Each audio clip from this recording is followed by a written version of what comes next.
Greetings and salutations. Welcome to Ref the District's Day After Reckoning. I'm Nathan Perry. That's the stoner in there. And we won't have Trev with us the entire show. If his shift is going well, he might pop in a little bit to give his expression on what the heck was that yesterday. Washington, for the third time in a row this season, or the third time in a row, is on the wrong side of the win-loss column. Just 3 losses in a row, Stoner. What in the world's going on here? We really thought that this team had at least, and to be fair, it's four weeks in. Mm-hmm. You know, our hair is currently on fire. The building, you know, we're that this is fine dog sitting at the table and everything's burning around us. But it is still maybe too early to panic, but this team has not looked good. You could excuse it week 2. Week 3, maybe Philadelphia is just that good of a team. Mm-hmm. But Cooper Rush is the first Cowboy quarterback to win his first 4 games, and we are the footnote in that one, Stoner. Yeah. What is going on?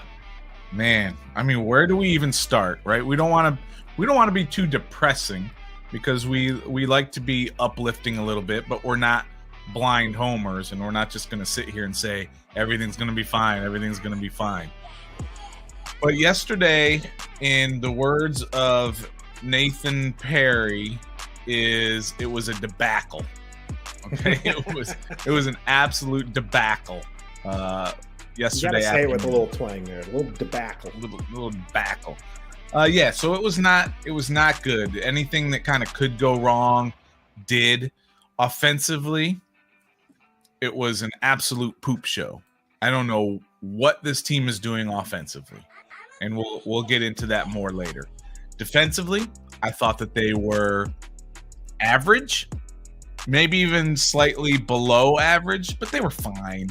They were okay, right? But you shouldn't let Cooper Rush throw a couple of touchdowns against you. Yeah, a couple easy touchdowns there. Yeah, just not what you want to see at all. But we are happy to see you in the chat right now. Thanks for jumping in there. We've got a lot of early people too. Love to see it. Alcatone, Hawk TV, Roger, Yam, all vying to be that first comment. We got Gus Bus in there singing the song. Commandalorian coming from Ed Oliver's stream. Shout out one time there, Ed Oliver. Great content. We ready to bash our team with Ref the District. Yeah, we're going to have a lot of negative things to say.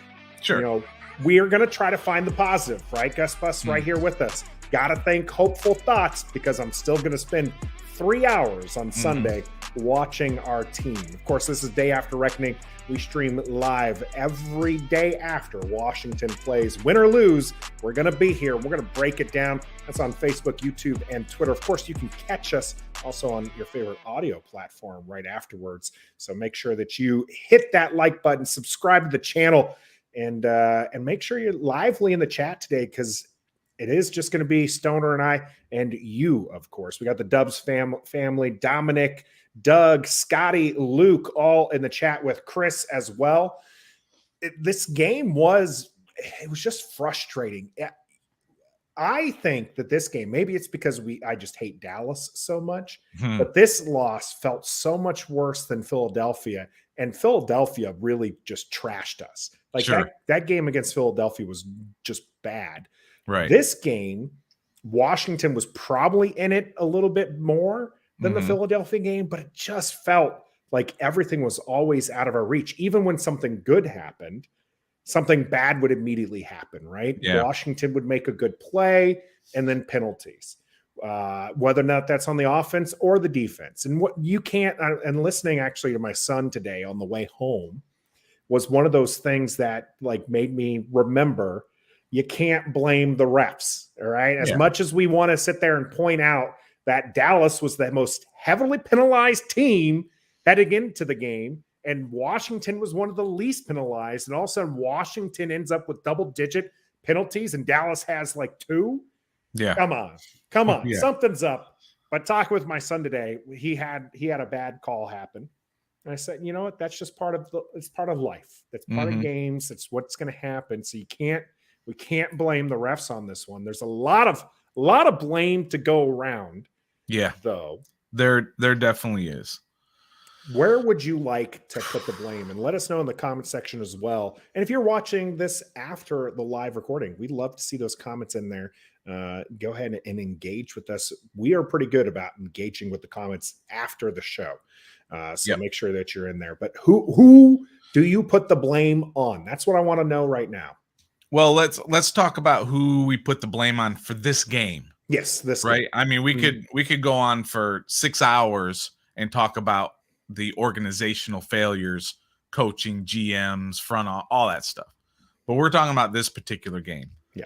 And I think that we talked about before the game that the team is going to go as far as the offense will take them. And the offense obviously didn't take them anywhere. The offense is to blame. And then who do you blame on the offense? Is it Scott Turner? Is it Carson Wentz? Is it the penalties? Is it the horrific offensive line? Is it the offensive line coach? Is it Ron's game plan, overall game plan for the offense? And the answer to that is yes. It's all of those things, right? It's not just one thing. It's not just the offensive line.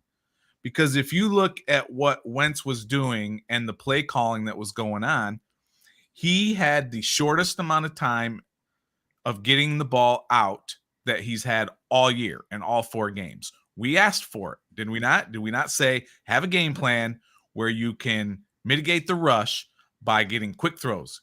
Get the ball, get it out. Get the ball, get it out. And that's what they did. Now, it wasn't effective for whatever reason. But so is that on Carson Wentz? Is that on the game plan? Is that on a terrible offensive line? It's all of those things. It's not just one thing. And I don't know if there is a fix to that.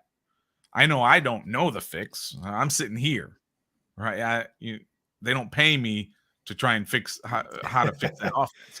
But so I'm sitting here. I don't know what to fix, but I absolutely refuse to believe that this team and the weapons that they have and the prove it weapons that they have on this team, who have done it in years past, whether it's on this team or another team or whatever, they have proven that they are weapons. I refuse to believe that they just can't put it all together at some point.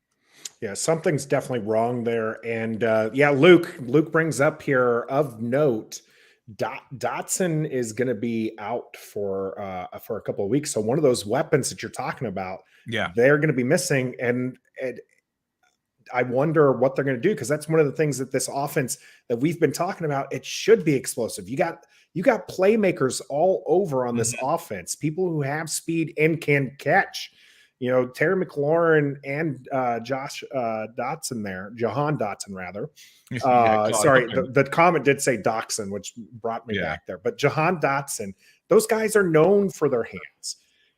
You brought up the game plan. Mark Bullock had a great tweet showing the next-gen stats on this. 12 of the 25 completions came at or before the line of scrimmage. Yeah. We're trying to get the ball into space, but also mitigate that pass rush. That was something that they wanted to work on. 9 came within 5 yards, and 2 completions were 10 yards or more. And if you look at this map, most of these incompletions are ones that are around 10 or more yards, the incompletion ones. So yeah, I think he only had 1 that was beyond 10. Wasn't it just 1? He had 2 beyond 10 yards. Okay, 2. He had 4 if you consider 2 of those 2 interceptions that he threw. But that's just, that is the play calling there was to mitigate the pass rush, but they never did anything to also open it up.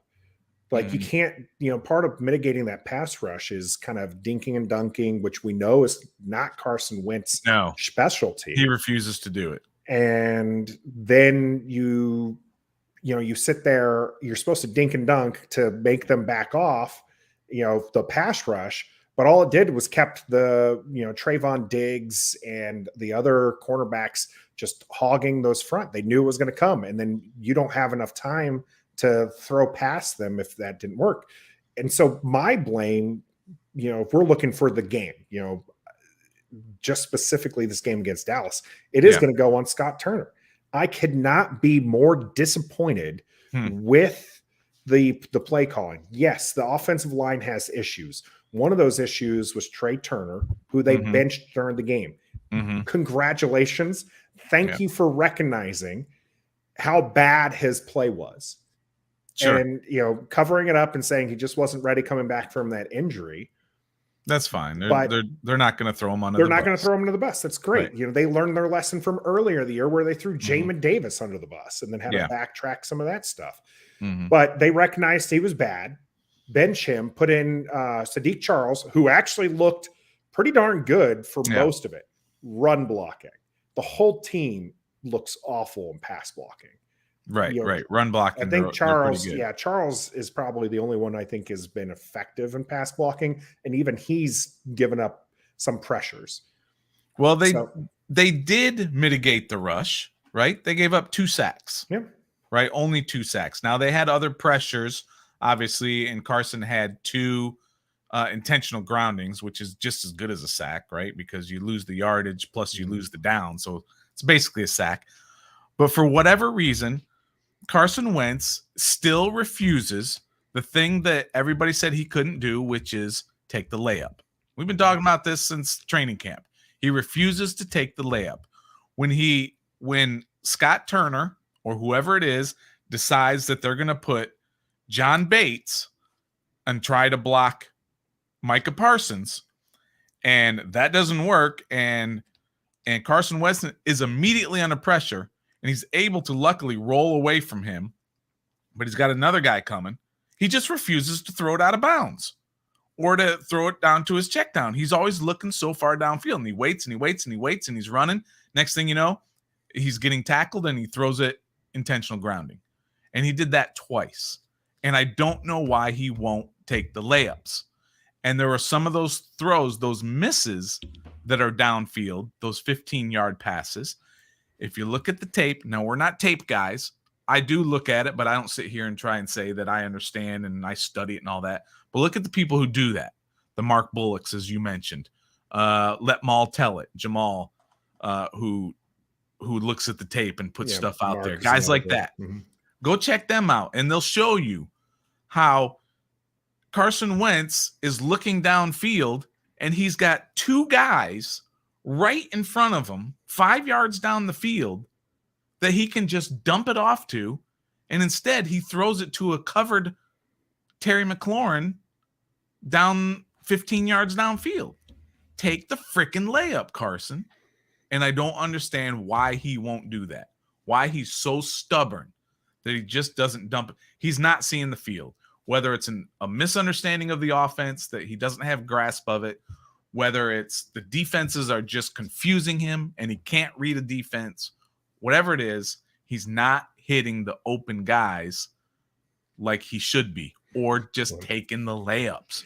Take the freaking layups. One of the things that kind of came up in discussion after the loss was Carson Wentz in this system, right, with Scott Turner, doesn't allow for him to audible at the line. It doesn't seem like it, right? No, I don't think I've seen one audible at all. I don't think the defense does either, but continue. Yeah, and we'll definitely get to that side of the ball because I'm not happy with that side of the ball either. Yeah. But as far as the offense, that's who I'm putting the blame on for this game, because you scored 10 points. Like, it's awful. It's just awful. But there's no audibles, right? And so the plays, from my understanding, are designed with those outs. If you're like, okay, this is the coverage back there. Okay, so this should be my first read. Yeah. I don't know if Carson Wentz isn't getting that, and that's why he's not doing that, or if he, again, is just like, okay, I'm going to trust, my receivers. But I mean, when you're looking at this, the half those completions were right there at the line. Yeah. Like he's not trusting his receivers to break out. There was a couple of times where we did see Terry McLaurin. Real quick aside here. Anybody who says that Diggs clamped McLaurin, I just stop. Just stop. He had a good day, and McLaurin didn't have a good day against him. Fine. If you want to consider that clamped, fine. Whatever. If you watch every single play that those two ran against each other, there was plenty of times McLaurin was running free, and Carson Wentz just didn't find him. So miss me with that clamp BS. Okay. Right. Miss me with that. He did make some plays though. He did make some plays. Like, he absolutely made some plays. He did make some plays. I have blasted Diggs plenty of times, partially because he wears the wrong uniform. But I also just think that he's just he is a feast or famine cornerback. Yeah. And yesterday was famine for Washington against him. He was feasting. Feast for him. It was feasting for him, famine for us. So that sounds very similar to my Jalen Hurts take. That he's getting all this love, and I just wasn't impressed. And Trayvon Diggs gets a lot of love, and you're just not impressed. Yeah, it definitely seems to be there. Lots of people calling out the coaches with us as well. A lot of people putting on on Ron. Starts at the top. You and I both know that, right? A leadership aspect. It's going to start from the top there. Scott Turner's getting some people mad at him, not just myself. Jack Del Rio in there. So we're going to the defensive side. Let's move to the defensive side. Sure. To the blame on the defensive side here. Again, this wasn't like Washington held them to 25 points. And we've said this, before. If you're holding your opposing team to mid to low 20s, you should expect to win those games. Right. Or at least be competitive. Right. So if that's the modern day offense, you should score in the mid to high 20s. Everybody should. Washington scored 10 points yesterday, the lowest in the entire NFL. 10 points on offense. You should be able to score. Even that Dallas defense is good, right? I mean, they gave up 3 to Tampa. They gave up like 10 to, I don't remember who all they played, but I think they have the number 1 scoring defense in the NFL. Yeah, they have a top defense. Yeah, they're good, but they're not the 85 Bears. They're not the 2000 Ravens. Okay, they're not legendarily good. Okay, so you should be able to score on them. And Washington had, like you said, if you look at some of the tape, Washington had guys open as always. And I always say that there is always somebody open. Is the line given the quarterback time? Is the quarterback seeing it? Can the quarterback get the throw there? All of those things. But none of that stuff is working. So they're not getting it to the open guys who can make plays. Like Carson's second interception, I believe, which was in the middle of the field. Again, just watch it. Slowly, the play, how he goes back, he stares right down the middle, waits for his guy to turn around. Why he waited that long, I don't know, and then throws it to him. And 3 guys were on their way to the ball while I believe it's Logan Thomas was sitting in the flat with nobody within 10 yards. And it's like that every single time. I don't know how we got back on the offense. My apologies. Yeah, I was about to say, I asked my man about Jack Del Rio, who's to blame on the defensive side of the ball, and he brought up Logan Thomas and an interception by Carson Wentz. It's all right. It's going to happen. I'm just saying, my blame does go to the offense, and we talked about how your offense has to help out your defense. Yeah, but let me read you some stats here that this again doesn't feel like this is how the game went. Okay. The game felt much more lopsided than a 15-point victory. Yeah. Okay. But then when you actually look at it, Washington actually had more first downs, 17-15. Right. Washington had more yards, total yards, 297 to 279. Yeah. Washington did not have the passing yards, but did have the rushing yards. Right. 142 rushing yards. To what they had. They had like 62. Yeah. I mean, you were running the ball at a 5.3 clip. Yeah. And the game just got away because defensively, what they were doing is they were throwing the ball downfield and causing our guys to interfere in penalties. Because if you look at the drive chart that Dallas had, almost all of their drives, when they had something big happen, was a penalty. Yep. And that's how they got down the field. A 38-yard pass interference, a 42-yard pass interference, I believe, are the two pass interference.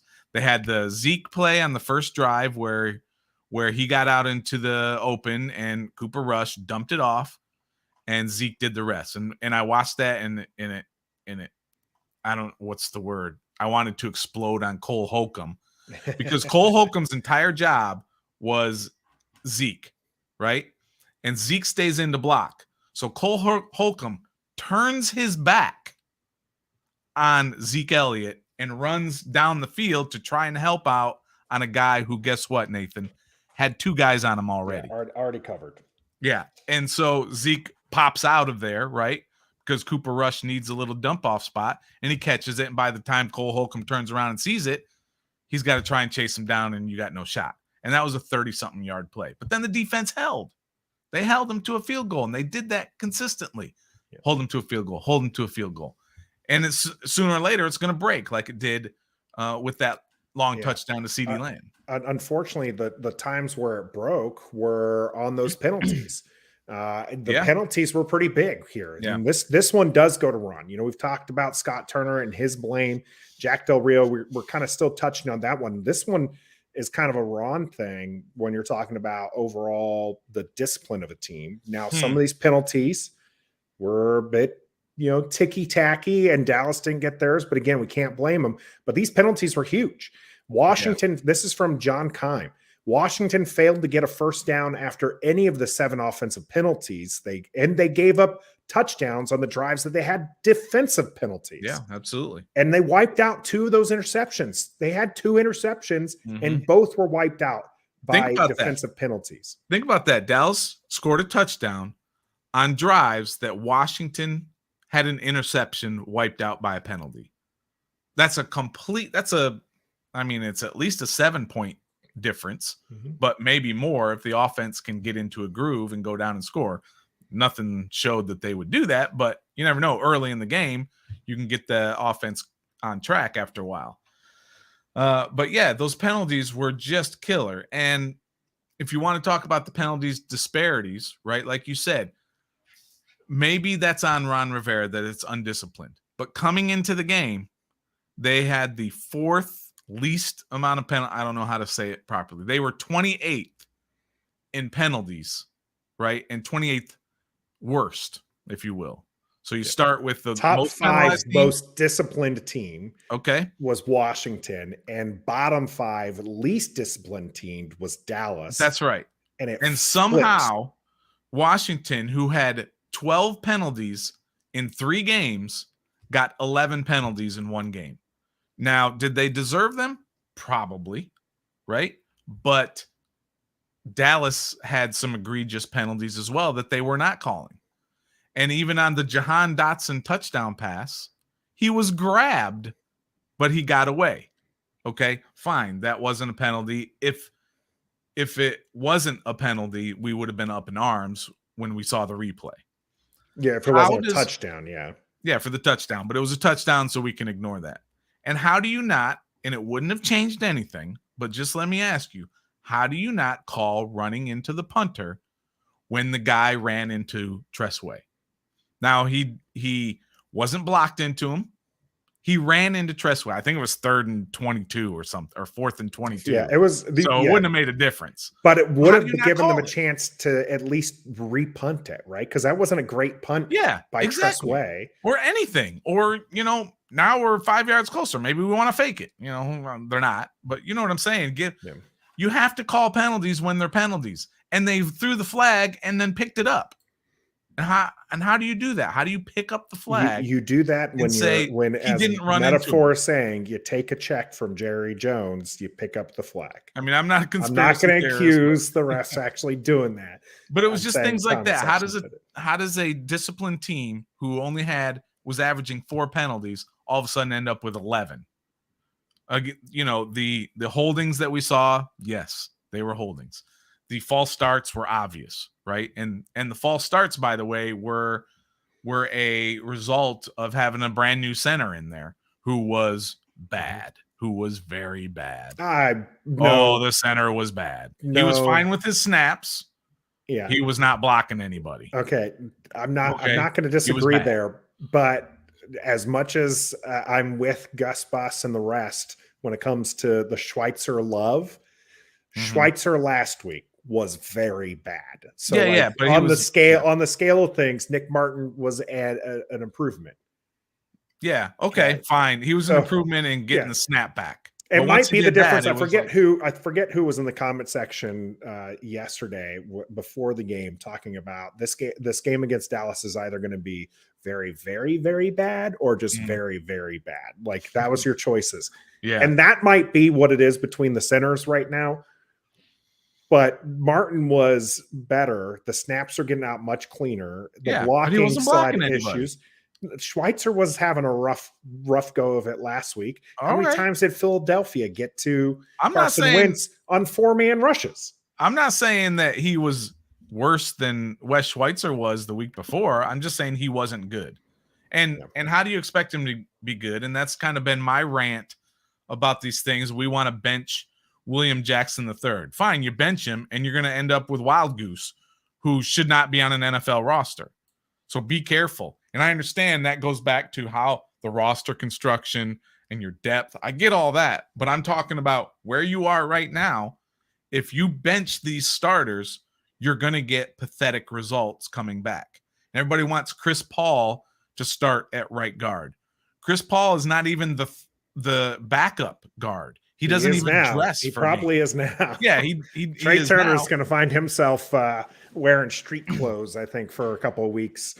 We'll see how that goes. Yeah, but I'm saying that he's not even dressing for these games, and everybody wants to give this 6th rounder a chance to play right guard when the team doesn't even have confidence enough to be the second guy in the rotation. So they don't even dress him. So you just got to be careful what you wish for. Sure, I want to bench Jackson and Fuller, and I want to bench Trey Turner and Nick Martin and all this, but the guys behind them are worse. They just are. And Landon Collins isn't going to come in and fix this defense. And Eric Flowers is not going to come in and all of a sudden this offensive line is going to be anchored and stop people. Yeah, it might be an improvement. It's not going to happen. I'm not sure about that one. That one actually might be an improvement. 32 teams don't want him on their roster. But that's not to say he can't improve this team. This team is not at rock bottom, but it's not very far from it. Yeah. And so you're talking about something that get there. Shout out to those in the chat here. We got Hawk TV, Stoner and Nate. Did you touch on Trev's JDR stance? We're actually talking about who's to blame for this game. We talked about Scott Turner. We've talked about Ron Rivera, and we're kind of going over the defense and Jack Del Rio, but Stoner and we're not really thinking that this is Jack Del Rio's fault here.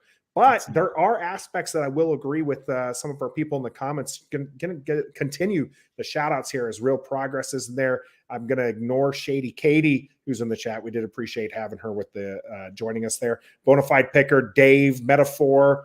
We had DMV, we had DMV Mess Hall in there. Yeah. Appreciate them coming in as well.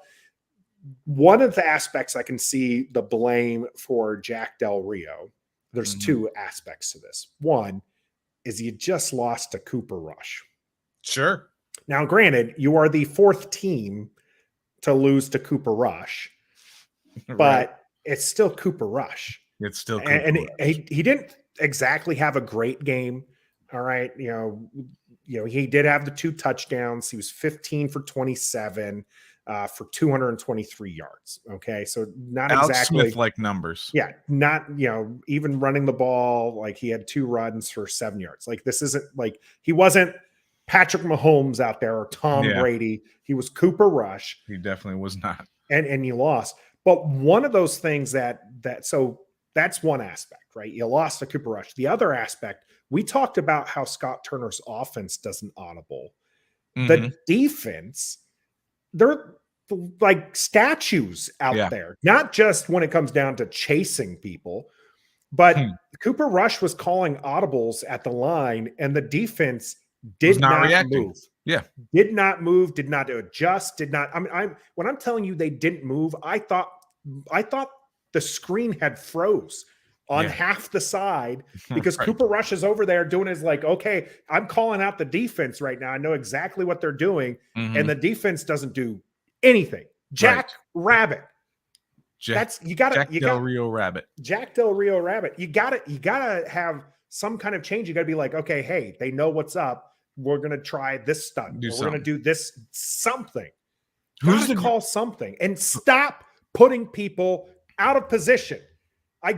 You cannot get out schemed week after week after week. If I see Jamin Davis on another GD wide receiver, number 1 wide receiver. Okay. We're not talking like it's the slot guy. Okay. We're saying like, okay, CeeDee Lamb comes over and lines up opposite of where Jamin Davis is. I better see Cam Curl, Defoe, or McLean say, hey, I got you. I'm coming down to take care of that. Right. Because Jamin Davis should not be covering a wide receiver 1. Right. You want to put blame on Jack Del Rio? That's where you put it on Jack Del Rio. You're getting out schemed week after week after week. I totally agree with that. Totally agree that I'm not on the Jack Del Rio's not the problem stance. I'm not on that. But between the two, I still think it's more Scott Turner. But you're right. The way they get down there and Dallas comes out of the huddle and you got your defense kind of generally set up, and then they put CeeDee Lamb in the slot over Jamin Davis. You have to make an instant adjustment, and it can't be that difficult. You've normally got 3 cornerbacks in the game. You can't tell me that all 3 cornerbacks are lined up on a wide receiver at that particular moment. Can't they just say, and again, I'm not a coach and I'm not an X's and O's guy. Can't you just say, let's switch? Okay. Me, I'm a little bit quicker than you. I'm going to go cover CeeDee Lamb. Not you, Mr. Linebacker. Okay. You, Mr. 6'2", 240 pounds. I don't want you covering CeeDee Lamb. That's inexcusable. It's exactly what you're saying. It's totally inexcusable. And that does come down to coaching, and that either Cole Holcomb, who's the green dot, or Bobby McCain, who is also a captain back there, and everything is all in front of him, should be able to make an adjustment on those plays. And they're not making adjustments.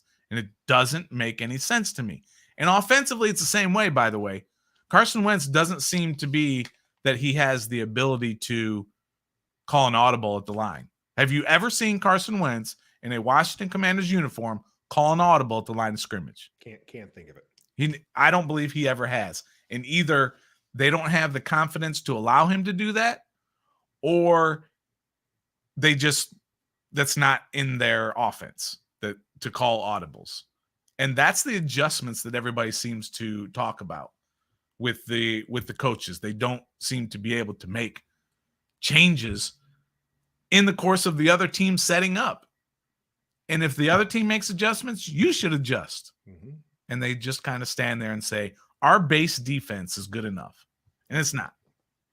And it gets frustrating. And I know I got very animated there. But again, I want to point out that the defense actually has been improving. We had Hawk TV. The defense has been trying lately. Absolutely. That the defense is not who I blame for this. You held your opponent to mid-20s, and we will say time in and time again that's low enough to win the football game, at least be competitive, and they're not being competitive. That's why I blame Scott Turner. And Stoner, it seems like you were with me on that one. Yeah. Scott Turner's to blame for this loss, specifically here. Yeah, so, I mean, this is the NFL. Again, you can't score 18 points in 2 weeks and expect to win in the NFL. And again, you've got talent. There's talent everywhere on this offense. It's proven talent. It's not some kind of, we're just saying, I mean, let's take Dotson out of there. Dotson is not a proven talent, right? Mm-hmm. He's had 4 games and he has scored 4 touchdowns, I think. I don't even, 3 touchdowns maybe, whatever. He's not yet proven himself in the NFL.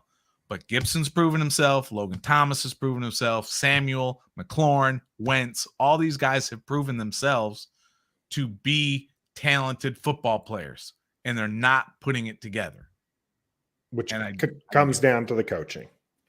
Yeah, right? I think so. Or you know, at some point, I'm not there yet. At some point, Carson Wentz is not it, and we're gonna move on from that whole Carson Wentz, which is a wonderful segue into our next topic, which is, when is the time to make a QB change? We're again 4 games into it. You're 1-3. I have a lot of people asking for Sam Howell in the comment section. I've seen a couple people ask for Taylor Heinicke. Obviously with that playbook, right? The play calling that we just had in this game against Dallas, Heinicke can run that. He can dink and dunk, no problem. Sure. Now, the issue I have is with Heinicke. One of many issues I have with Taylor Heinicke is he's not good at those bubble screens. How many times were those bubble screens just late and just you couldn't get there, right?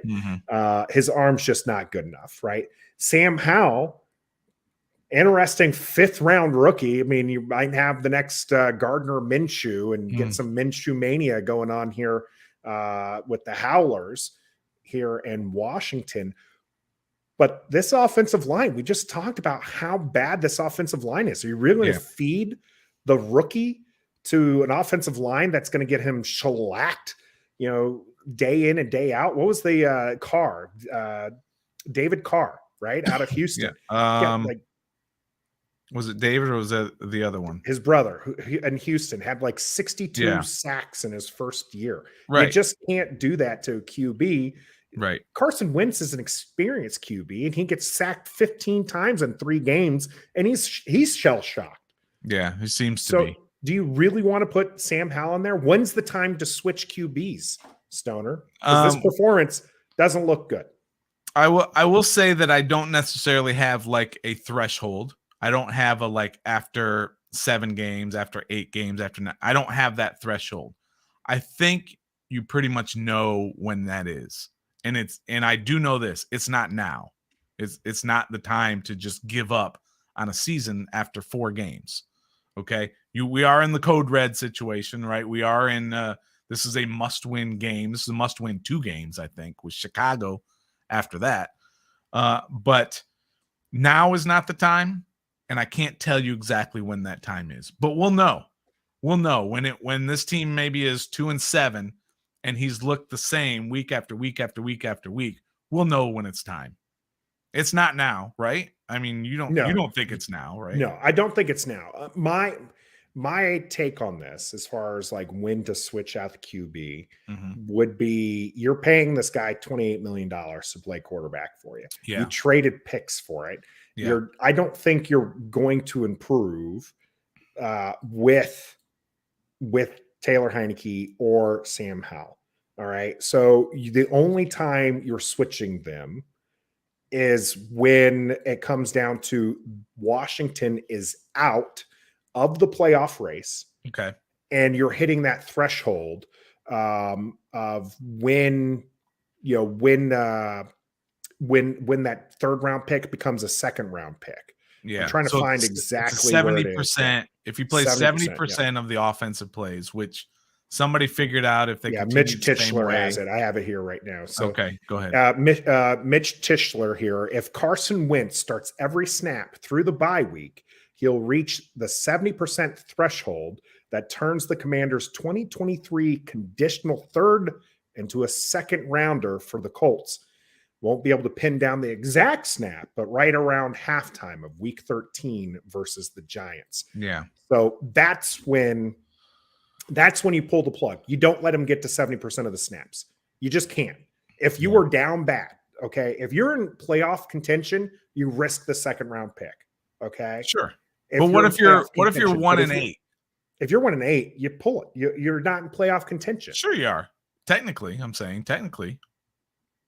Okay. Right? After 9 games, you're only. But this is week 13 through. that we're talking about here. Yeah, That's what I'm saying. So if by week 12, going into week 12, if you're out of playoff contention, which you very well could be, if you're 4-8 and you might technically still be in it, it's up to how you feel. If you've won the last 3 games and you feel pretty good about the rest of the schedule, Ron always talks about how he's a gut guy. I wouldn't trust his gut. Doesn't seem like it's been working out for him. But you kind of play that one by ear. But if at week 12, if this team is just so far down the river, that's when you make the change. Yeah. You don't make it before then. Yeah. And I'm okay with that. And they might get to a certain point, like Hawk is saying there, let's say they're 1-8, and they might get to a point where Carson comes out of a game because he tweaked his knee. And then all of a sudden it's, he can't play because his knee. Well, in fact, it's probably not his knee. It's the fact that they've had it and they're moving on to something else. Kind of like the Trey Turner situation. Now they're saying Trey Turner after 3, he didn't start game. He was out game 1, right? I think one of those games he was out. Trey Turner was, yeah. So, and then now he's back in there and he's been an absolute turnstile. And now all of a sudden it's, we rushed him back from his injury too soon. Well, that's a convenient excuse instead of saying he sucks and he's not doing the job and we got to pull him out of there. So, and that's what will happen to Wentz. I truly believe that at some point they'll be saying he's on the injury report for a couple of weeks. If they're playing bad, they're 1-5, they're 1-6. He's on the injury report each week. And then at a certain point, they'll be like, his shoulder just can't take it anymore. We're going to have to go with Taylor Heineke. Yeah. Even though he could play. Something's probably going to bust there. I'm going to talk about Metaphor's comment here. All right. The fact is bad money handling. Signed Carson, $28 million instant hit, but rather than restructuring to give plenty of something to sign, DB or some money to sign DBs and LBs to have an all-around team, they chose to keep it. This is, and I've long said this has been my stance from the get-go. That's honestly, his contract is my favorite part about the Carson Wentz signing. Okay. I get that the $28 million hit prevented Washington from filling out the rest of the team the way that we see fit. But this front office felt like the team was good enough. And I have to say on offense, and there's been a couple comments about how this is the most expensive or one of the most expensive offenses. It looks like on paper, this team should be at least competitive. Yeah. Even with the $28 million hit. Of course. Okay. But that $28 million hit is brilliant. Okay. It is a 1-year rental. Washington owes him nothing next year or the year after that. So if Carson Wentz, who's not so far proven that he's the guy, continues to play like he is, you cut him after this year, no loss. You get all that money back. Right. And you start fresh. Now, it's in my opinion that if you're going to start fresh at QB, you need to start fresh at the coach more than likely the GMs and stuff. Well, like that, yeah, that's a given. You clean house.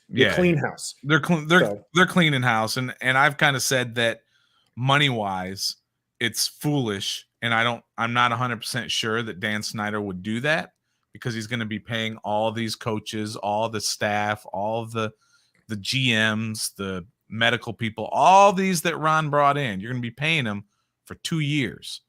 And that's a hard thing to swallow. Even though he's got tons of money, he's got 2 jets, he's got one of the biggest yachts in the world with the only floating IMAX theater on it. He's always in Europe and the south of France and Spain and Croatia, all that on his yacht. He's got the most expensive house in one of the most expensive cities in the world here in Washington, D.C. He's got money coming out of his ears. but he's just not about paying guys to not work. Yeah. But if it comes down to that, you absolutely have to completely clean house. You don't want to give Ron a fourth quarterback, right? You've already proven you can't do it with three other quarterbacks that you said you'd take, or whether it's Dan that said you'll take. He had to take sorry, the young man who passed away, Haskins. He stayed with Haskins. Mm-hmm. Then he went with Alex Smith. Help me out here. No, not Alex Smith. Who was after? Help me out with the quarterbacks. Who's quarterback last year? Taylor Heineke. Ryan Fitzpatrick. That's Fitzpatrick. There you go. They went with Ryan Fitzpatrick. That was his choice to bring him in. That didn't work out. Injury, whatever. And then he brought in Carson Wentz. You can't give him a fourth. Okay, you're going to have to clean house and start all over. Yeah, we got a couple donations here. We appreciate it. First one's from Command This Podcast. These guys are going to be broadcasting, I believe, right after. So make sure you head out to them after we finished here. They say after a donation of $5, thank you for that. I need to appreciate that. I'm sure that's probably Steve, Deb, or Phil. Appreciate you guys. How we feeling, boys? Per standing 7 minutes ago, we might lose Cosme for a few weeks for a hand injury too. Yeah. Salt on an open wound. Here's to next week. Yes. That's tough. Cosme would be rough. So you're gonna have backup, and then Norwell and Leno.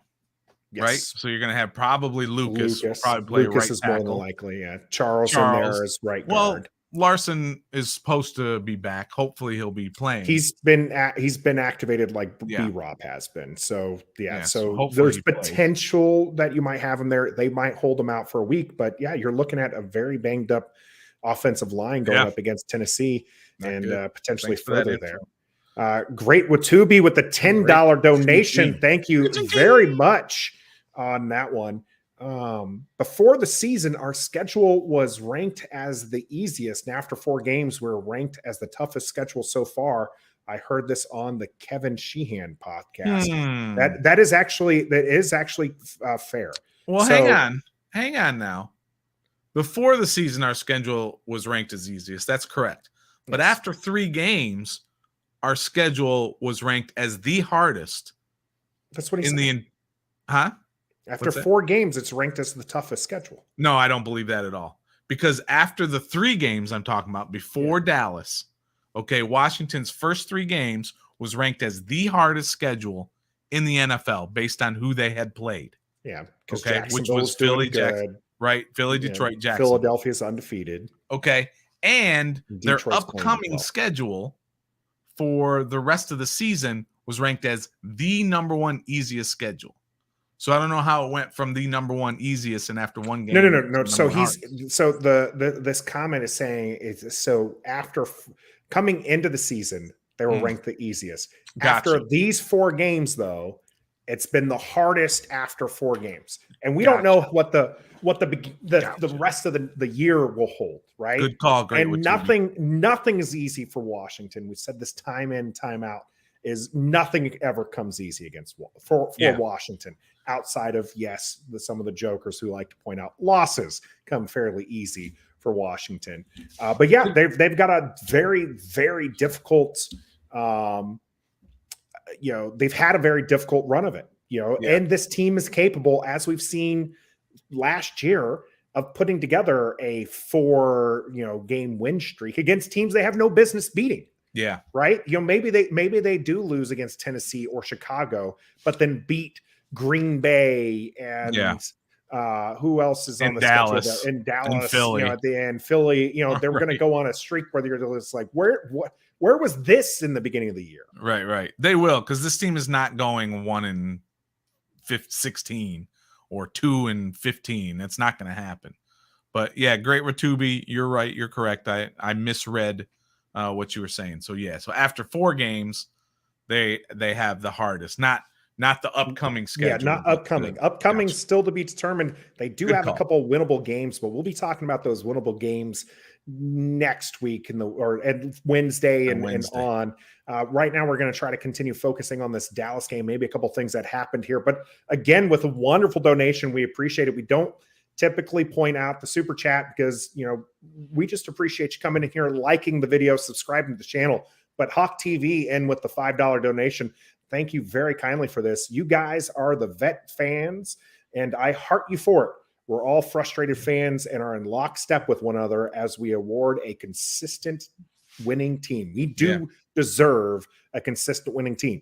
And this goes for, there's been a lot of talk in social media right now. And I know social media can be very toxic and with this, okay? But there's some fan policing going on. We're not going to fan police you. You fan how you want. If you want to walk away from this team and come back when they're winning, by all means, that's everything. If you want to quit on them, we all love Trev. He wants to walk away every weekend when they start getting their butt handed to them. Okay? He wants to walk away on a long pass that Dallas made. He's ready to quit right there and then. Right there. And if you want to come back when they're winning, that's fine. We'll open the door for you. Okay. If you want to be one of these fans, and we didn't call anybody out because there's a lot of people are doing it, but there was a lot of self-congratulatory, comments on, oh, I was right. I was one of them, right? On our live stream, I was just like, if you check the tape, you'll find out I didn't like Wentz. I didn't want Wentz from the beginning. Yes, great for me. If you want to take joy in that because there's not a whole lot of joy on the field, fine. You do you. That's absolutely fine. We're not going to fan police you in that. It's an odd thing to do, right? It's very odd. We'll try to find some positives for this team because we're going to keep being back, right? We're going to be there next Sunday. In fact, I think Trev is going to be at the game because it's one of the crucial catch games, right? It's the tackle cancer type game. And Mama Stores, shout out Mama Stores, is a breast cancer survivor. Yep. So it's important for him to be there for that one. We're going to be live streaming the games. We're going to continue bringing you great content. That's right. Because we love this team so much. We're not going to leave. But hey, fandom comes in different way.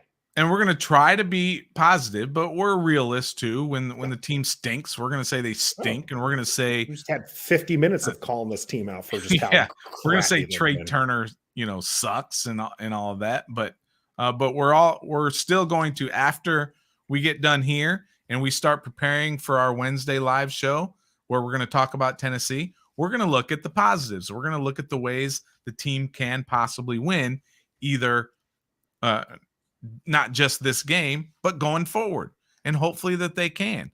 And I will never, ever, ever, and we tweeted this today, I will never, ever, ever, ever, ever hope that my team loses a game, i.e. tank. I'm just not a tank guy. I'll never be a tank guy because I can't. You got 17 chances a year to watch your team play a football game. That's it. 17. And I'm not going to sit there and root for my team to lose week after week so that I can get a high draft pick. Oh, how about the number 2 pick? Let's do that. Oh, let's tank so we can get at least the number 2 pick. Okay, let's take Chase Young. Yeah, even if you get the number 2 pick, it's not guaranteed that you're going to get a team-changing player that's going to change it around. It doesn't work like that. We took Chase Young when we could have taken Tua. Who knows on Tua? We could have taken Herbert, but we took Chase Young. And look where we are. We're not any better when we had the number 2 pick. And you can say, yes, but that's the organization's fault. That's the GM's fault. That's Ron's fault. Whatever. It hasn't ever worked. No matter who is in charge, it hasn't worked for 30 years, 25 years, whatever it's been. So let's stop hoping that our team loses just so we can have a higher draft pick. I won't do that. You can do that. I will never. Gus Bus, I don't think it's a way to build a consistent winner. It's not. Stoner just laid that out as well. It's not. We had a question here from JK here. Yeah. Why are you all still Washington fans? We're talking about, being fans of this team and not jumping ship, we're going to be here. Let us know in the comment section, either if you're watching right now or if you're watching afterwards, why are you still a Washington fan? What keeps bringing you back? Let us know. For me, it's like you said, Stoner, you only get 17 times to watch your team. This is our team. This is, who we are. This is what we do. And who we love. So that's why I am. But I'm interested in the comments there from them. What's up with that? So we'll see as we'll transition to the next one after I give a shout out to the First String podcast. And First String into his owl. Yeah, and Paulie's in there as well. He changed it up. He went after Trev instead of you, Stoner. But make sure you check out the First String podcast guys in there. The OGs are in. The OGs in the house as well. Love to see it. Why are you in here if you're not a Washington fan? Because we bring the heat. We bring some good content, or at least we like to believe so. We appreciate fans of everyone in there. EP doing her executive producer stuff in here, saying EP is the best. HTTC with a donation. Thanks, love. Hey. That's popcorn money right there. That's right. Appreciate that. Yeah. The we said that there is some positives, and we want to talk about the there we go. Paulie got it in there. Let's move on to the go-go's. Okay. It's going to be hard to pick out some positives when your team loses 25-10, but specifically, let's talk about, who did play well yesterday. Stoner, who did you like that? Make sure you're in the chat there with your go-go as well. Quick shout out real quick to Tony there in the Protect Sports Network. I know just by kind of following his tweets today, he was quite unhappy with the way things were played out yesterday's game. Hang in there. We got 13 more weeks. Hang in there, buddy. Still long, good or bad, it's a long season ahead of us. That's right. My go-go, I think, was because it's hard to find really a go-go. It's a no-brainer. I want to say Tressway, because Tressway was good. But, I don't know what the stat was, but he had like 4 punts inside the 15, something like that. Consistently making sure Washington was in good defensive position. That's right. But I'm cheating by saying him, but saying it's not him, right? So I mean, Jonathan Allen is an absolute beast, and he's dominating the line. He had 8 tackles, I believe 4 tackles for loss. Yeah, he was a sack and a tipped pass from a defensive tackle. That's insane for a guy to have that. When you look at some of the stats for other guys on this team, your linebackers who are supposed to make all the tackles, they weren't making that kind of tackle. And when we were doing that live stream, we kept pointing it out every time Dallas would run, and I was doing the play-by-play, and I'd say, and it stopped by, and you guys would just say, Jonathan Allen, right? Jonathan Allen. Because Jonathan, he was great, and God, I wish we had more Jonathan Allens on this team. He was fantastic. So that's would be nice to have more Jonathan Allens. Yeah, you're bringing up his stats. A lot of people with you on that one. Jonathan Allen, 8 total tackles, led the team, tied with Cole Holcomb with those 8. Yeah. Led in solo tackles, 5. Cam Curl also had 5. Tackles for loss, 4. 4 tackles for loss. 4 tackles for loss for a D tackle. The next highest, he had a couple people: Deron Payne, William Jackson III, and Montez Sweat with 1 each. And then the sack. He had the 1 sack that the team had. And in the pass defended. Right. He did have the pass defended. So absolutely just great play from one of our captains, and you just love to see it. Yeah. You love to see it. Because you took the obvious go. Yeah. That was and yes, Deron Payne also had a good one there. Defensive line again held their own. Maybe not too flashy. Montez Sweat continues to be. Montez Sweat is Preston Smith. Let's just call him what he is. He's good, but he's not great. I really kept waiting for him to turn the corner. Yeah, and it just it's didn't not happen. happening. Jonathan Williams is a go for me. Okay, sure. I felt like he, in the short time that he was on, I mean, he had 5 rushes for 48 yards, the long of 23 there. But he, when you're trying to like grasp at straws here and picking something, your third running back having that kind of game is good for you. Like, you should have good things happening if your third running back is the one who's breaking out and having good runs like that. I mean, everybody was having a good run day on this team. Okay. And Gibson wasn't exactly flashy, but solid. 13 runs, 49 yards. JD McKissick, 8 runs for 40 yards. It's 5 yards a carry. Like, you want that. I mean, granted, the long was a 33, but you need those big explosive plays. Jonathan Williams I felt like it was nice seeing the running back do that. And that maybe with B-Rob coming back, maybe that helps with things. If this team is meant to run the ball, maybe B-Rob can help out there. So we'll see. And also with Jonathan Williams, did he not have, I think he had like 3 carries total coming into the game. Yeah. And he just comes in and he's ready. That's what you want from your vets. That's what you want from your third stringers, whatever. Come in there, be ready, make a play. So he may have cleared the way. Hey, that's what he does. Okay. He clears the way. Our audio listeners for the rushing attack. John Bates is a go-go. He cleared the way for the rushing attack, much to Stoner's chagrin. No, that's great. Stoner believes he's just maybe that's your answer at tackle, Stoner, is with Cosme being out. Put him at tackle. We have Chris Ward with Gibson as a go-go. Again, I felt like he was solid. Yeah. I would like to see him being used more in space. Go-go as the defensive backs. That's an interesting one. Maybe means no-goes because that's what we're going to shift to here after we talked about the sum of the positives. Let's shift to those no-goes. Who's just give me one no-go. Okay, I'll just give you one. Outside the coaches. Let's go with the players here because we've blasted the coaches for a good 45 minutes. So give me a no-go on a player. Carson Wentz was atrocious yesterday. I can't believe how atrocious he was. He was bad in all areas of the game. I'm not going to say anything more on that. I think he can improve, but that game yesterday, Carson Wentz was atrocious. Yep, that's fair. Absolutely deserving of that. Lots of people on this list that could be no-goes. Since Trev's not here, I'm going to take it. Kendall Fuller just continues to get decimated. Just not there. It's just,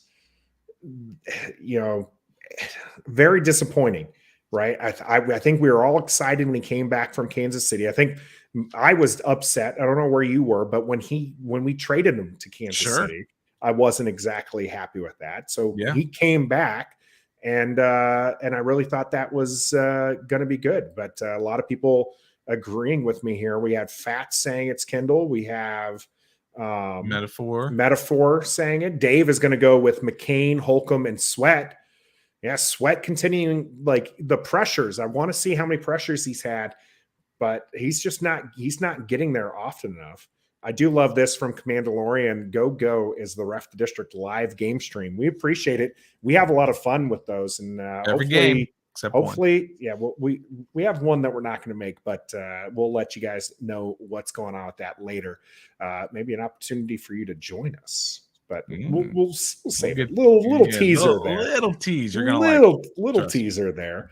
But William Jackson III from the Great Watubi.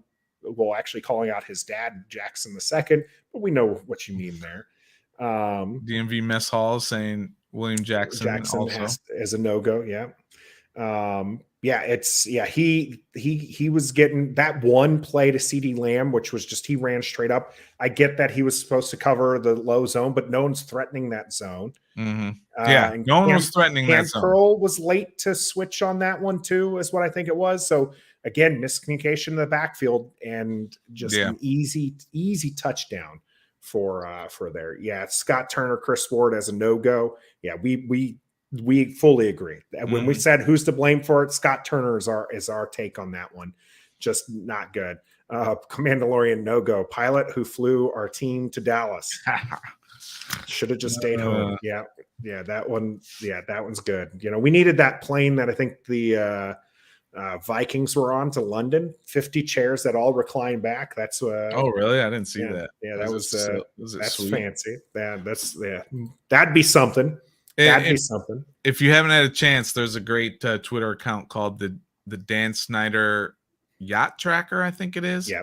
But it also tracks his private jets, like we talked about earlier. He's got 2 private jets, and it's a real deal as far as tracking them. So you can see where Dan is going, or his plane. At least you don't necessarily know if he's on it, but you can tell when it flies into Dallas from Dulles that Dan is on that plane. Yeah, we did the refs. Do we want to talk about the picture before we go on to the? Do you have the picture handy where we can bring it up? If you don't, then I'd say no. If you or at least we can talk about it real briefly. I'm not. It is what it is. Dan Snyder. We all know he's fans with Jerry.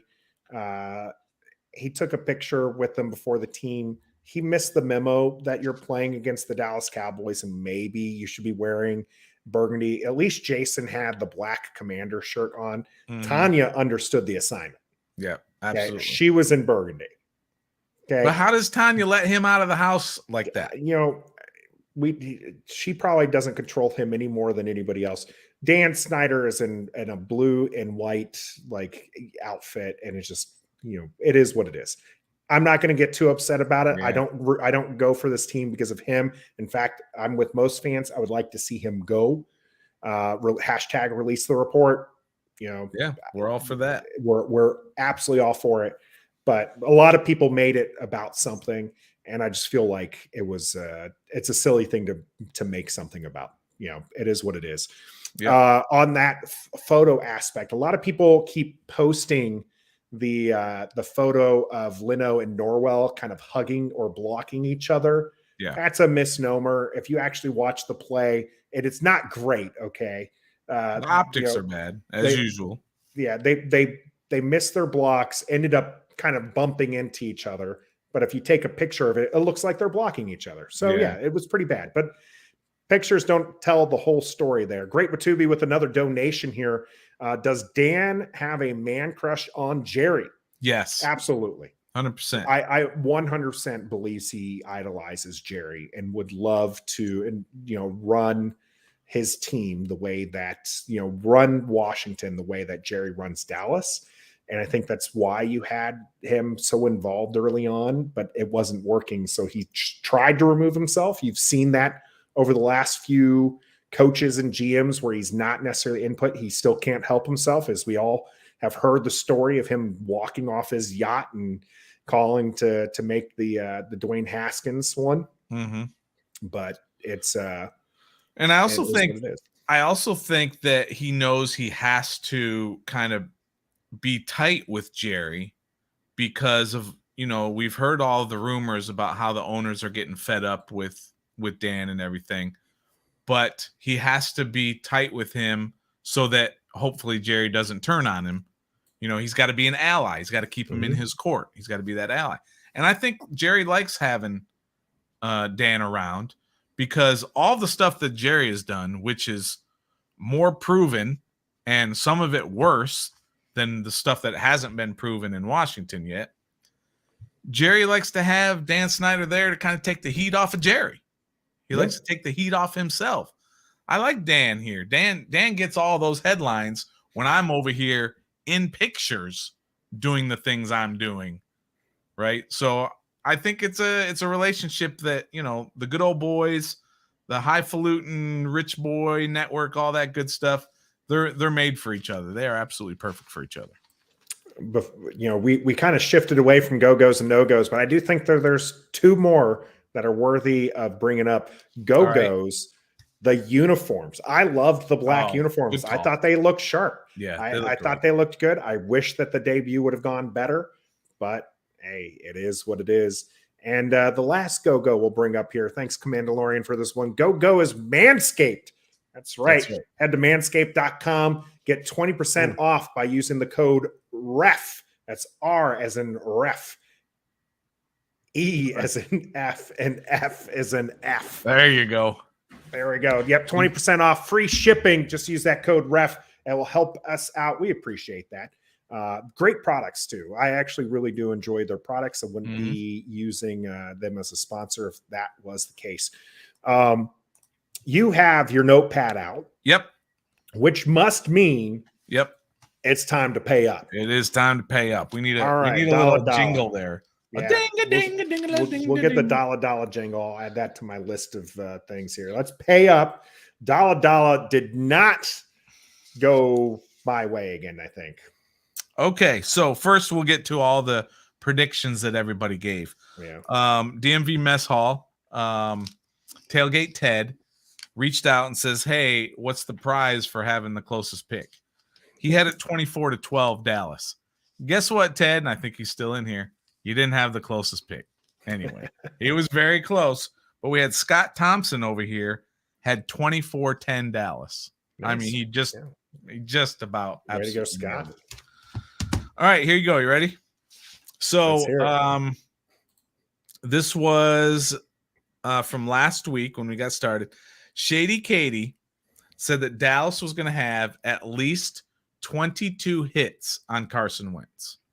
Okay, now I didn't look it up, but he didn't have 22. They didn't have 22. Not even close. They might have had 10, maybe.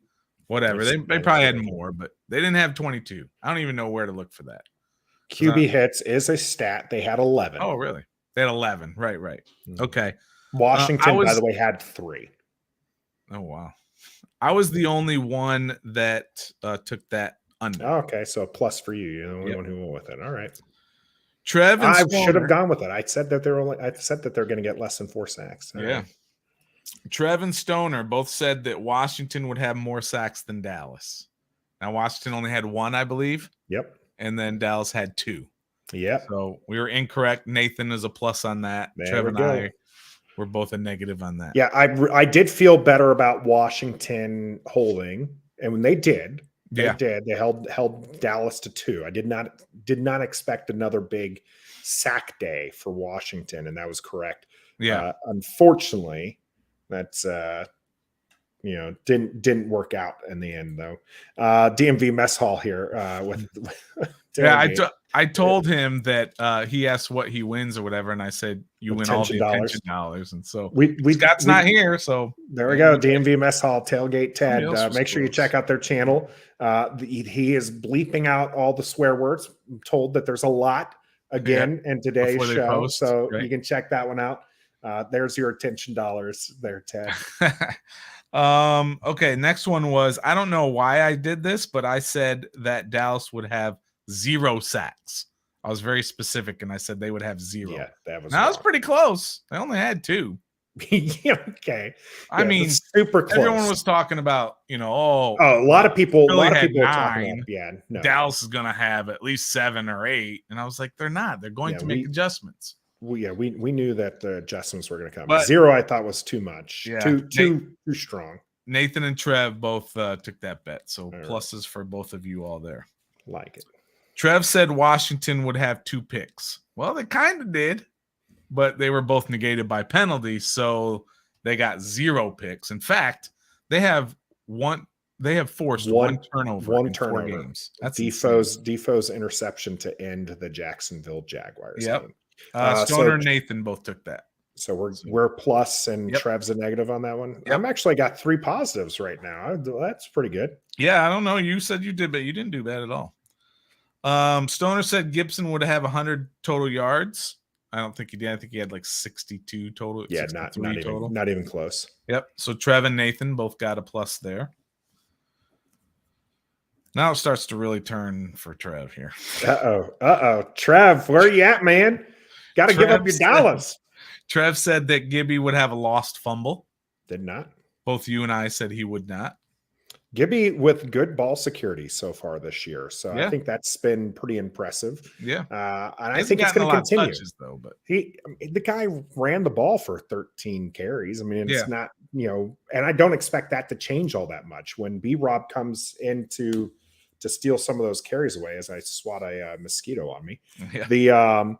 I think Gibson's still going to get around 13 carries. Sure. And I just, we talked about this last year when it came to Gibson. People were really overblowing those 6 fumbles. If you look at his other examples, he's not somebody who has ball security issues. He had it Right. 1 year last year. That's right. So, that's something that you can fix, and, you can teach that. I'm not saying he doesn't have scary moments where he enters the pocket and he's carrying the rock with one arm. You're worried about it. You haven't seen it so far this season. And we're going to talk all about it on Wednesday with Robinson and Tyler Larson and all these. And now we're hearing about Cosme. We'll talk all about that on Wednesday. But and how it's going to if B-Rob does come back, your go-go, Jonathan Williams, is going to find himself out of a job. Yep, which is fine. Yeah, great. Thanks for guy's better. having one good game. You'll That's be right. on the practice squad right next to Jarrett freaking Patterson. Yeah, I don't know if they're going to have 2 RBs on the practice squad either. I'm just saying. All right. I'm just saying. They did last year. Both Jonathan Williams and Patterson were on there for extended periods of time. Okay. All right. So Stoner said McLaurin would have a catch on the first drive, and he did. Yeah, he did. And Nathan was the only one who went against that. So that's a minus for Nathan. I knew that one. I said this on the stream. I knew that one was a bad take when middle of the week. It was like Thursday, I think. Scott Turner came out and said, "Yeah, I've talked with Terry about not getting him involved early. We're going to fix that." I was just like, "Oh, great!" And here I'm the dolt who said that Terry wasn't going to get a catch on that first one. That's fine. I'm good with that one. Yeah, that's the one that you're okay to lose. And I think we said that when he made the catch. Oh, yeah. Trev was like, "Oh, good. I don't care. Get him involved. Get him involved." Trev was against that one too? No, sorry. Yeah, No, I was about to say it was just me. Maybe he thought he was. Yeah. All right. Trev said that Dallas would have less than 50 yards rushing. He was close. But they had like 62, was it? 62. Actually, funny enough, I almost want to give them bonus points here. I'm not going to. I'm not going to. Can't. Sorry. But sorry, Trev. They didn't have a single rusher that had 50 yards. Yeah. Ezekiel Elliott finished with 49 yards rushing, 19 carries. Run defense has been fantastic. On point. Mm-hmm. Okay. They were gashed by Jacksonville. Yep. But since they were gashed by Detroit. Detroit had 180 something yards. Oh, yeah. They had the 2 runs of 50. So that's what it was. Yeah. But since then, since they've decided that 50-yard runs should not be a thing. Yeah. This run defense has been shutting it down. Yep. What was the yards per carry for Dallas as a team? 2.1 as a team. 2.1. Yeah. So that was a miss for Trev and a plus for you and I? Correct. Okay. Trev, yeah, it's 2.1. I mean, again, atrocious. Trev said that Washington would go 3 and out on the first drive. That was the one he was okay losing. Yeah. Right? Both you and I said no, they will not. So both you and I got that one. Stoner said that Diggs would give up less than 100 yards. And I don't think he gave up any yards. I'm going to be honest with you. Trayvon Diggs, I think he gave up 5. It was like 1 catch for 5 yards. Exactly. So Trev and Nathan both got a negative on that. Trevin. Here's a good one. You took a positive on that one? No, Trev's a negative. Stoner's a positive. Yeah, Stoner. That's what I'm saying. You took a plus. Yeah. Fair enough. Stoner Diggs is still overrated. I'm going to say it again. Stoner said Washington would have no trick plays, and he was correct. There were no trick plays for Washington. Trev and Nathan get a negative on that. Foolish take on my part. I should not have gone with that. I just figured maybe you'd see like a double reverse or something like that. Yeah, nothing.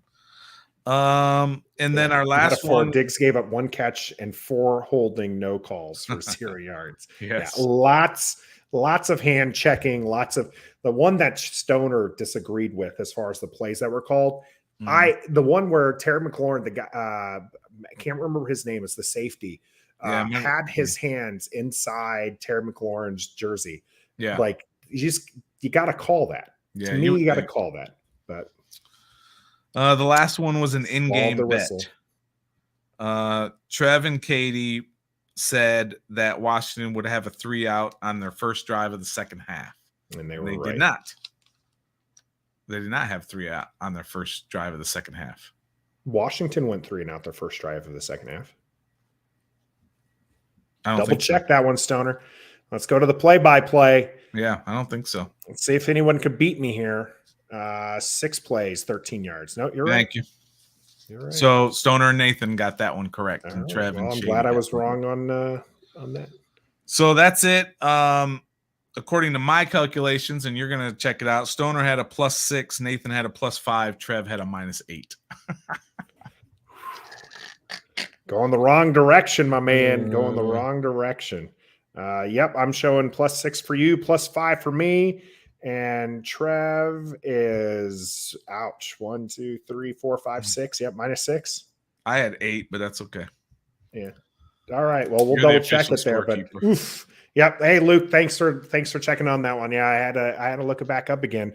That particular drive, which we were hoping they were going to put some points on the board, was Gibson left in -2 yards. Carson Wentz incomplete pass to McLaurin. 3rd and 12, Carson passed to Samuel for 14 yards. There was your first down right there. McKissick, 1-yard rush. McKissick, -2 yards. Wentz short pass to Dotson for 2 yards, and Tressway punts it 47 yards to the Dallas 15.